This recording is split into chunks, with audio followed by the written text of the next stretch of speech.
I'm going to be honest, I did not expect to like this anime. The first Shadowverse had so many issues that I still find it hard to believe that the show lasted a whole year, let alone got a sequel. But I must admit, Shadowverse Flame is actually kinda good. There are only 2 episodes right now, so there's not much to go off of, and it has some of the same issues as the first Shadowverse anime, but almost everything is better this time around, and I'm gonna tell you about it. But before we get into that, I'm going to ask that you leave a like on this video and subscribe for more anime analysis videos. Most of my videos are about Yu-Gi-Oh, but I like other stuff too, so subscribe and tell me what I should talk about next. Like I said, Shadowverse Flame is better in just about every single way, but it's not just good in comparison to Shadowverse. The bar wasn't set very high with that one, so I wouldn't be here if that was all I had to say about it. The reason I point that out is because, well, it's a sequel, so there's that, but mainly because the sheer number of issues with the first Shadowverse anime is astounding, and for nearly all of those problems to be fixed and or improved upon to the degree that they have been, it's just incredible. First, we need to talk about the setting. Shadowverse Flame takes place in a college with dorms, a cafeteria, and classes for learning about the game. It's not the most original, more on that in a bit, but Shadowverse 2020 centered around a group of middle schoolers. That's just bad for a number of reasons. I believe it was done in an attempt to market Shadowverse to a new and younger audience, which is similar to what Yu-Gi-Oh did with Sevens recently. But have you seen the Shadowverse game? The aesthetic is much more mature than that of Yu-Gi-Oh! On top of that, Shadowverse is a grindy, free-to-play game with microtransactions. That's why the average player is in their mid-30s. Couple that with the fact that the anime makes little to no effort to explain the rules of the game, and you have yourself an anime with basically no function. It's like a commercial that doesn't even know what it's trying to sell. With Shadowverse Flame, it would seem that they have the same goal because its characters are in their teens, but the college setting makes it much more relatable for those who are already fans of the Shadowverse game. And since it takes place in a school for people who want to become good at Shadowverse, a game with a real esports scene by the way, it is the perfect setting for viewers who are new to the game. Which brings me to my next point, the rules.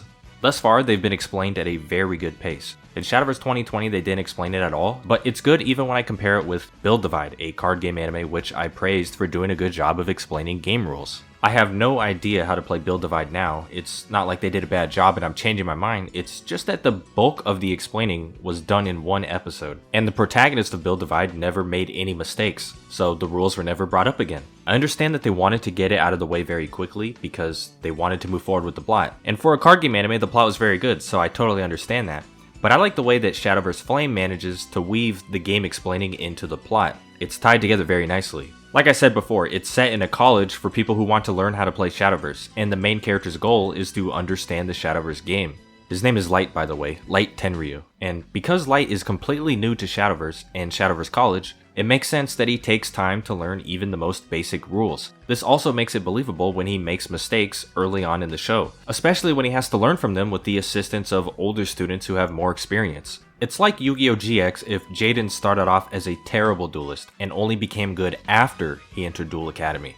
And while we're on the subject of Duel Academy, this anime is very similar to Yu-Gi-Oh! GX. I'm not surprised that Shadowverse Flame borrows ideas from GX, since the beginning of Shadowverse 2020 was basically a ripoff of Yu-Gi-Oh! Duel Monsters. However, it does appear that Shadowverse Flame is taking ideas and expanding upon them, rather than just copying and pasting them like last time. Remember, Light's origin is similar to Jaden, but only because they're both enrolled in a school for card games. Aside from that, they're complete opposites. If we look at Jaden's role in the beginning of GX, he almost immediately takes a more dominant leadership role in the narrative.